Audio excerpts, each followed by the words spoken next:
কৰি পেলাই ক্ষতি কৰি পেলাই খাই আছো।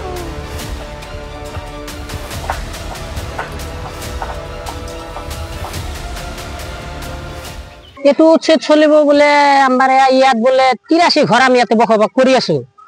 এটা আমি 83 ঘৰে আছো, কিন্তু বহুত ইফালে ফালে আছে 452 বিঘা মাটি আছে, কিন্তু থাকলেও কিন্তু 452 বিঘাত মাটি বস্তি বাড়ি নাই, কিন্তু অকল 83 ঘর আছে। আমি 83 ঘরটো যে আছে যে 83 বিঘায় 1 কঠা 2 কঠা এনকে তানে মানুহ কাটা তানে বহি আছে। এটা আমি এটা জানা মতে জানে কালি আৰু আমাৰ ইয়াতে নোটিশ মাৰি থৈ গৈছে। এটা আমি দুখীয়া মানুহ, এটা আমি ক'ত যাম? আমাৰ এটা জ্বৰ জাগাই নাই। খুলিছে আপোনালোকে? কিন্তু ঘৰ দুৱাৰ কিন্তু খোলা গৈছে।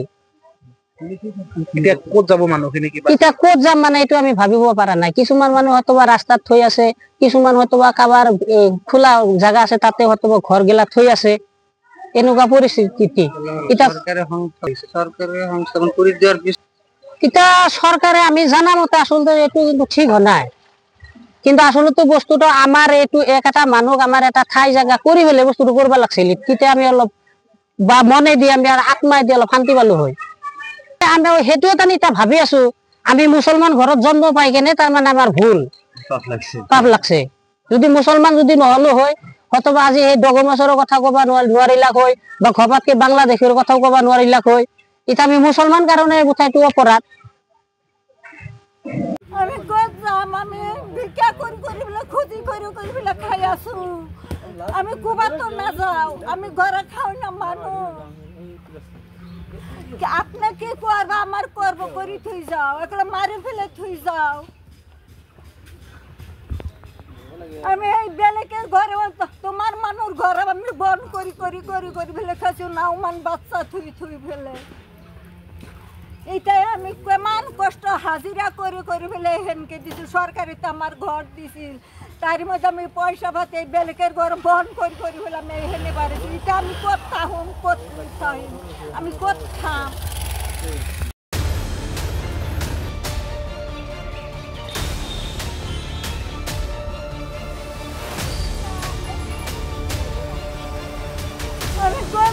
আমি ভিক্ষা করে ফেলে ক্ষতি করে ফেলে খাই আছো।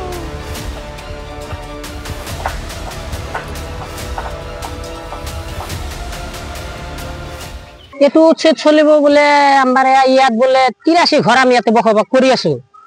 এটা আমি 83 ঘৰে আছো, কিন্তু বহুত ইফালে ফালে আছে 452 বিঘা মাটি আছে, কিন্তু থাকলেও কিন্তু 452 বিঘাত মাটি বস্তি বাড়ি নাই, কিন্তু অকল 83 ঘর আছে। আমি 83 ঘরটো যে আছে যে 83 বিঘায় 1 কঠা 2 কঠা এনকে তানে মানুহ কাটা তানে বহি আছে। এটা আমি এটা জানা মতে জানে কালি আৰু আমাৰ ইয়াতে নোটিশ মাৰি থৈ গৈছে। এটা আমি দুখীয়া মানুহ, এটা আমি ক'ত যাম? আমাৰ এটা জ্বৰ জাগাই নাই। খুলিছে আপোনালোকে? কিন্তু ঘৰ দুৱাৰ কিন্তু খোলা গৈছে।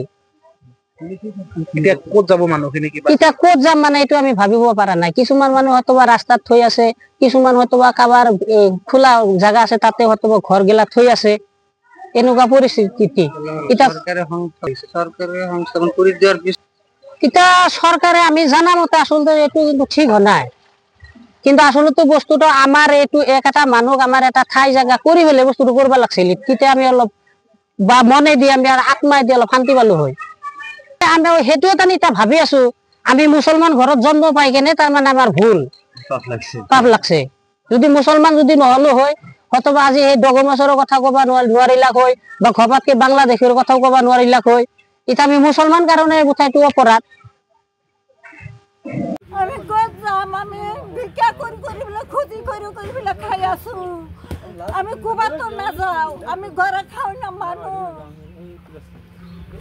আপনি কি করবো? আমার করবো করে থুই যাও, একলা মারি ফেলে থুই যাও।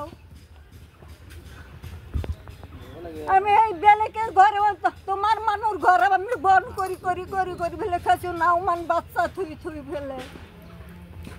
এইটাই আমি কেমন কষ্ট হাজিরা করে ফেলে হেনকে দিছি। সরকারি তো আমার ঘর দিছিল, তার মধ্যে আমি পয়সা ভাতে বেলেকের ঘর বন করি ফেলে আমি হেনে পারেছি। এটা আমি কোথাও আমি কোথাও